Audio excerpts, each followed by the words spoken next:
Welcome back to Watchbox Studios and Watches Tonight. We've got a fun show on the agenda. This evening, a bumbling Omega tourbillon listing on Chrono, the world's most counterfeited watch brands and what you can do about it. Pleasant surprises at Grand Seiko, JLC, Rolex and Breitling, and near great, almost legendary watches from Patek Philippe, Rolex, Blancpain and Jaeger LeCoultre. All of this and viewer wrist chats on the agenda. But first, the lifeblood of the live stream, the people who pay for these pixels. I want to emphasize that there is no better place than the Watchboxcom when the time comes to buy, trade, or sell watches. We pay cash, we pay fast, but watches are more fun than money. So we also have over 2,000 pre-owned and vintage timepieces ready for you to browse. And I will pay you for the honor of having you visit our site. The November month is ticking by. We're down to hours, folks. So join and win our November giveaway watch, the Tudor Black Bay Black, the 79220N, a living legend, a modern collectible, and one of the few collectible Tudor divers you can actually still take diving. You have to click the link in the description. Be in it to win it, folks. Batting practice. Okay, Anders joining us. Breeze, Andre, Justin Hill, Sean, Logan, Jonathan, Monkey. Welcome, guys. Let's jump into batting practice, warming up with your pitches and my cuts. Time to run, where we call BS on the worst of the web. Watch listings, that is. Viewer Trevor S. gets us started with a watch that's near to my heart, the ultimate hero watch of my childhood, the Omega Tourbillon on Chrono 24. Immediate warning signs arise. Looking at this one closely, first problem, misspelling tourbillon, T-U-R as in turd, is a bad start. Second, stock photos, lagging availability, and no listed price means phantom inventory. You pay, and then his scavenger hunt begins.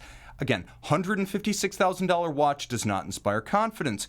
Now, details. Let's go back to our full screen. More sketchiness. 44 millimeters for feminine wrists? Unexpected. So is the claim immediately below that this watch is 38.7 millimeters. That's the same listing and the same page. Truly, it's Schrodinger's cat for your wrist. Dead, alive, both at the same time. That's this Omega listing. There's a fair chance that this seller, I'm going to admit, with 500 positive reviews, is legit. But the listing is awful and begs the question, is this seller attentive to details? And do you really want this person, who lists 2 sizes and ladies' watch status, drafting the customs declaration for your new $156,000 Omega? Ask Bill Gates about that one. His Porsche 959 only got hung up in impound for 13 years. There are consequences. Jumping straight into consequences, guys, help me name and shame the worst of the web. Improve the e-commerce ecosystem via survival of the fittest. Send your time to run bad watch listings to Monday Mailbag at thewatchbox.com. Welcome, folks. Clive Watch Wrangler, a regular.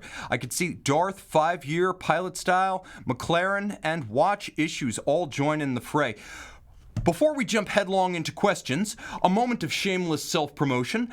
Please help me to reach 10,000 followers on Instagram, folks. I've seen a huge surge in the last week, so you guys have answered the call in a big way. But I've also discovered that world domination is hard.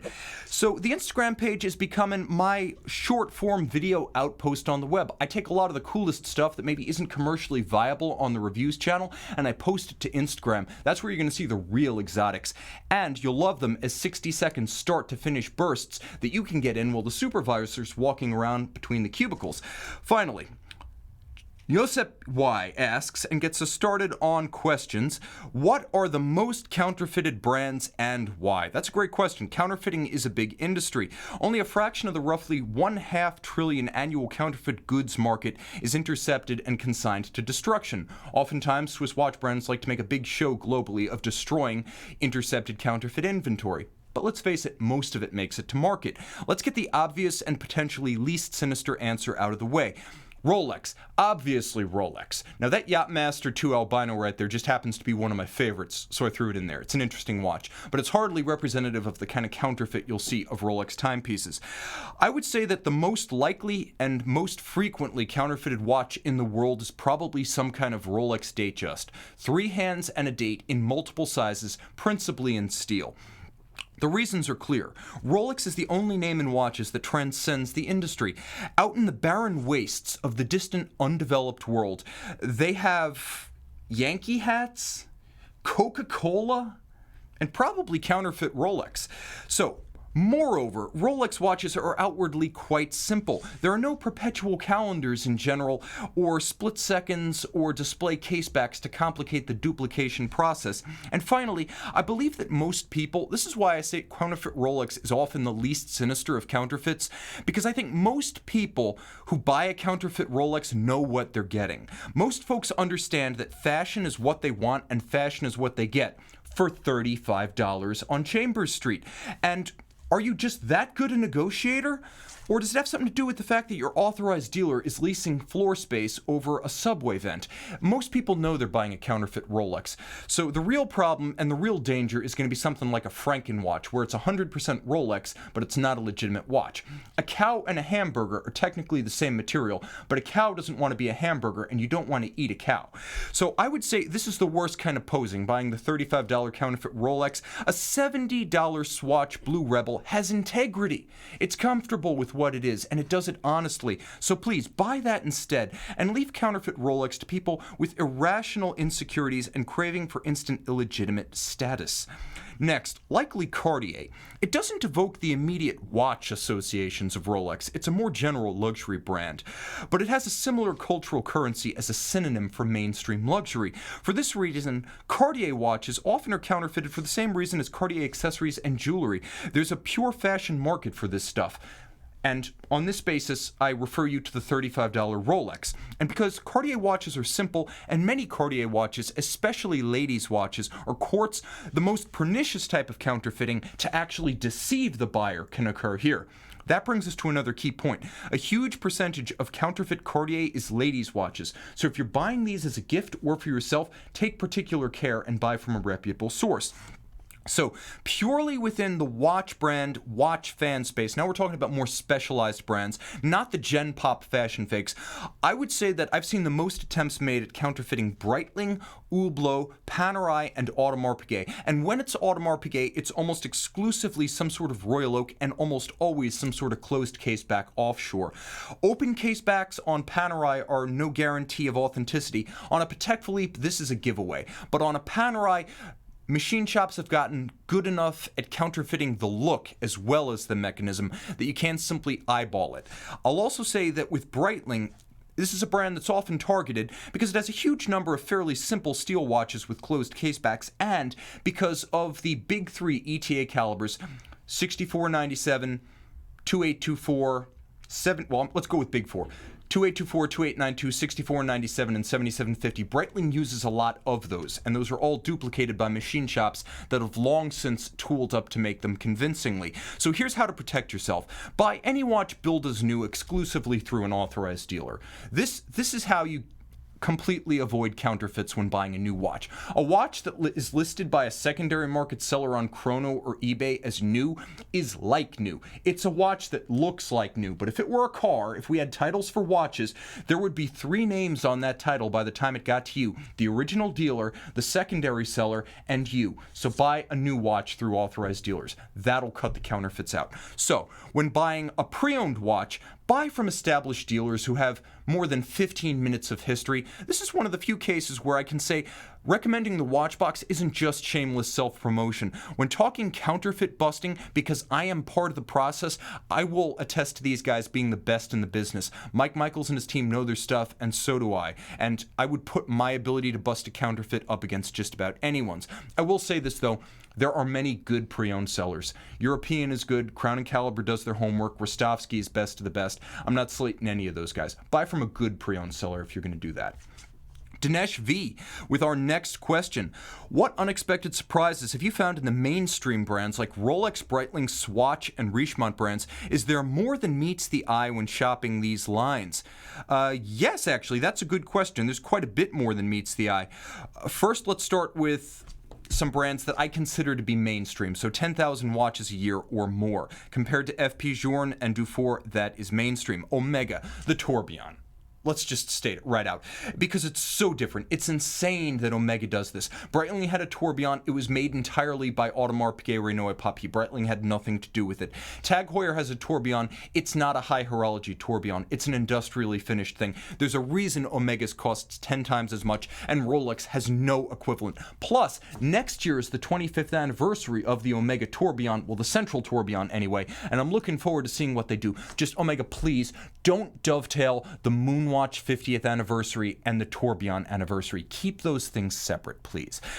Now, clasps. Rolex has its high highs with the Deep Sea, the Sea Dweller, and the Submariner, but every Omega clasp feels more expensive than it is. You find clasps as robust as a Rolex diver on a basic bracelet-clad $5,250 Speedmaster Professional. That's how good Omega clasps are across the board. If you want the absolute finest clasp Omega offers, guess what? You can now get it on the Diver 300 meter in the Seamaster family. You no longer have to go to a Ploprof.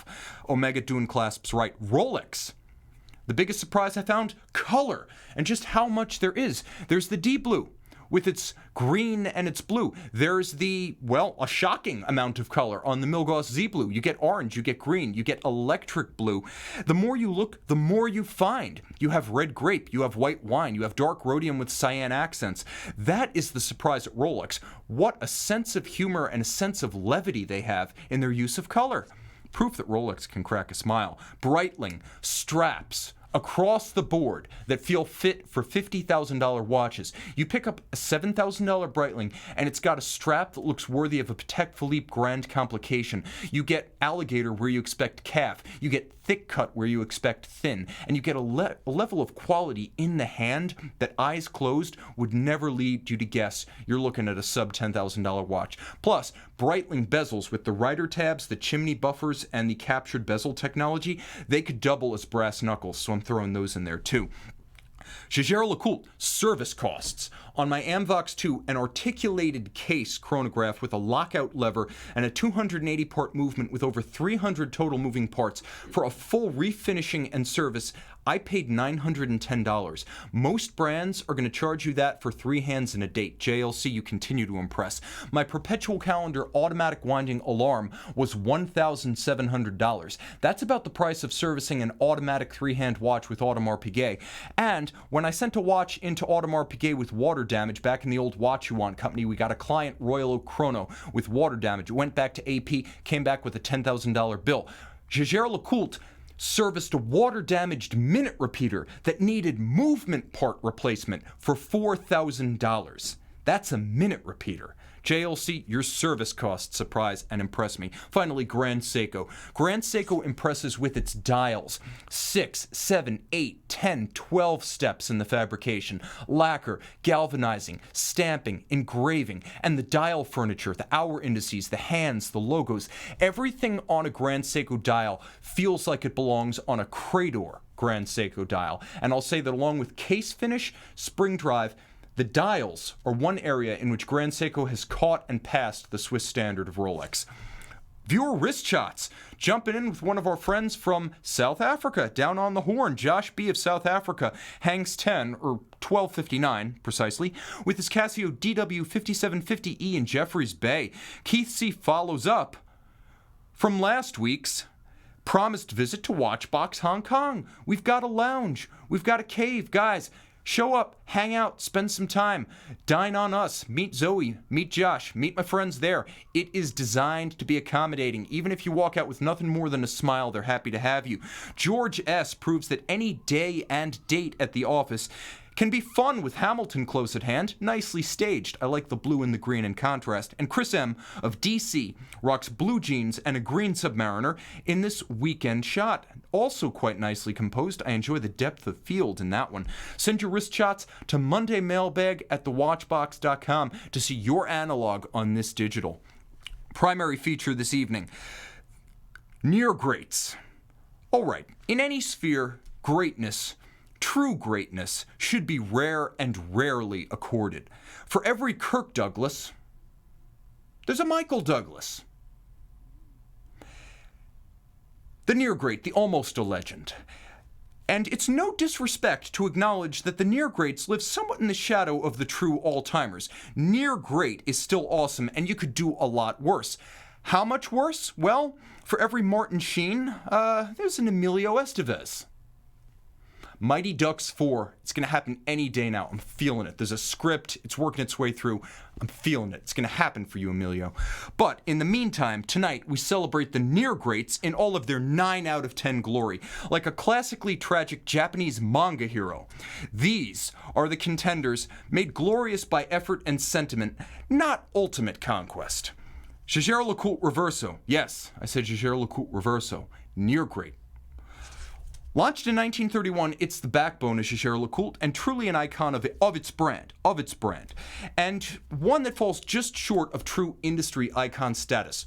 Hold your fire, I can explain, and I speak from experience. After 87 years, you'd think that this would be a firm shoe-in alongside the likes of the Royal Oaks and Rolex Submariners of the world, and that would be a good guess. But here's the thing, the Reverso falls just short of absolute greatness because its greatest virtue is also its downfall. Too many versions. And I could keep zooming out, but you get the idea. When there are over 1,000 variants of a watch, there is no definitive version. Even the much-loved 2011 80th anniversary Reverso was a revival design, not a continuous offering, from 1931. And that's another issue. The Reverso was discontinued for about 1/4 of a century in the middle of the last century. True legends never die, so they never require resurrection. Now, why we still love it? And this is where the watch completely redeems itself, Dumb and Dumber style. Maybe even better. Well, here's the thing. Literally, because there are too many versions, everyone can find the model, the size, the dial, the metal, and the complication that he or she desires in his deepest and darkest niches of the heart. There's only so many Nautilus and sub-variants. Go ahead, try to find a minute repeater, try to find a tourbillon, try to find, I don't know, one that flips over or has 2 dials. The bottom line is that the Reverso offers variety so you can nail your idea of what a Reverso should be and put that watch on your wrist. I found mine, and I never regretted one moment or 1 cent that I spent on that watch. It was a pure pleasure for the years I owned the Reverso Platinum No. 2 Tourbillon Power Reserve. Rolex Explorer II. Yeah, there's a Rolex on the list, guys. With a shorter and less compelling history, plus less design consistency than the GMT Master II, truly, the X2 lives in the shadow of that more heralded watch. 6442 right there, the charter model. So the Explorer II's most famous pop culture association, after all, is with a guy who never wore it. We love the term Steve McQueen Explorer, but really, it's an oxymoron, a contradiction in terms. There's no such thing. And today, the X2 is a love-it-or-hate-it watch with a 42mm case that makes it a serious outlier among the core collection Rolex models. So, it inflames opinions. But why we still love it? Because it's an imperfect Rolex. From the first generation's eternal and apocryphal link to Steve McQueen, to the second generation's magical disintegrating and discoloring dials. Love that cream dial right there, guys. To the current generation's tallest kid in middle school awkwardness, the Explorer II is endearing for its relentless ability to sing off-key in an otherwise flawless Rolex choir. It's offbeat, it's controversial, and covert in a Rolex lineup that's generally none of these things.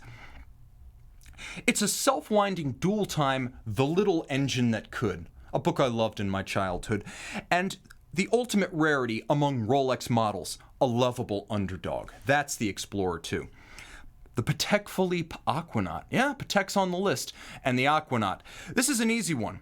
The Aquanaut is a near great because of the simple fact that the Nautilus and the Royal Oak Jumbo both exist. There we go. Got more for your money. Launched in 1997, over 2 decades after those 2 watches that created this ultra-luxe sports watch space after all, the Aquanaut is like the band that has to come on after Iron Maiden at Monsters of Rock Castle Donington. I don't care how good you are, how good your chops are, that's just not fair. So, why we still love it? Well, the Aquanaut remains true to its mission from 1997 of offering a youthful and stripped-down alternative to the patrician Nautilus. While the case of the Aquanaut has been simplified to cut costs, there's no doubting that, compared to the Nautilus. The Aquaman also gains something that its big brother almost never has. There are rare cases, but after all, the Aquanaut is all about its lugs. The Nautilus doesn't have them. The Aquanaut does. And here's the other thing. With stronger ends sharply defined, the Aquanaut is a force on the wrist. It has a hard edge in contrast to its brother's stately grandeur. Plus, while you can put a Nautilus on a rubber strap, it looks like a fish out of water compared to the Aquanaut, which is defined by the interlock of lugs and a beefy polymer band. It just looks natural like that, and that's why we love the Aquanaut. Okay, a little bit of controversy. I'm courting it right here, just like with the Reverso, but the Blancpain 50 Fathoms. Why only near great for the Blancpain 50 Fathoms?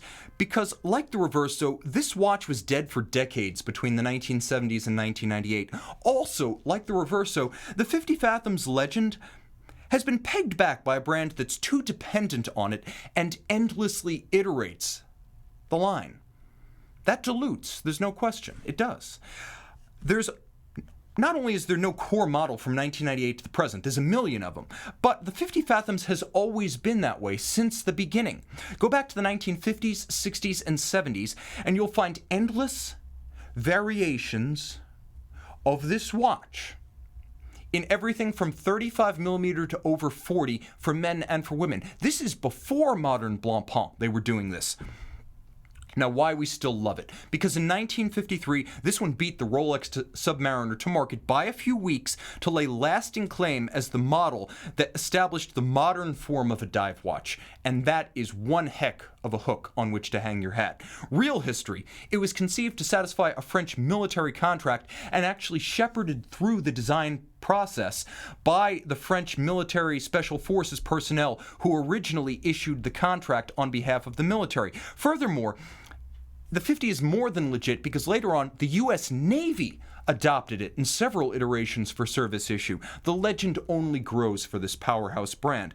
And since revival in 1998, and especially since the current 5015 Dream Diver of 2007, the 50 Fathoms has been the Cadillac of divers, richly finished, sumptuously appointed, and that both technically and artisanally outstanding. It's as beautiful on the inside if you crack it open as it is on the dial and that gorgeous domed cambered sapphire bezel. The case is entirely hand-finished.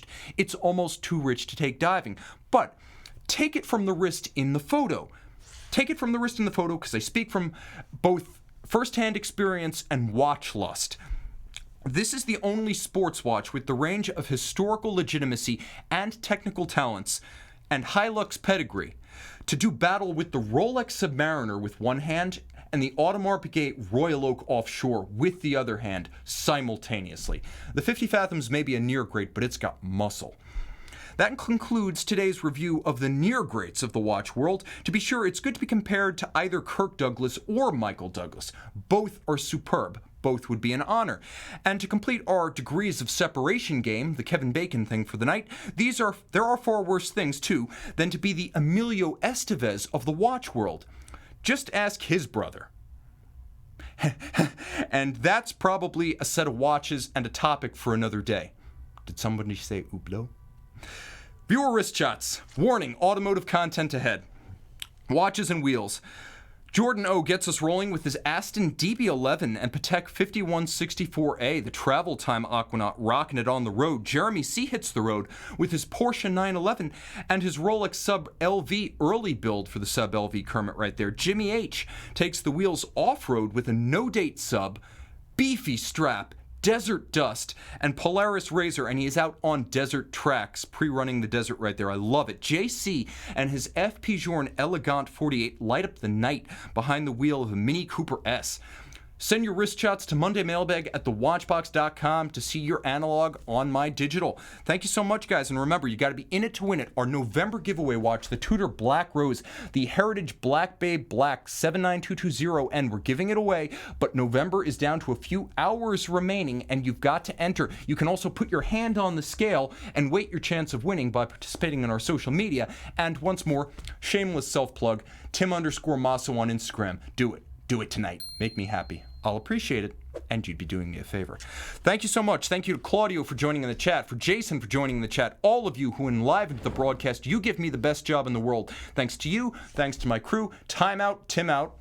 and thanks for logging on.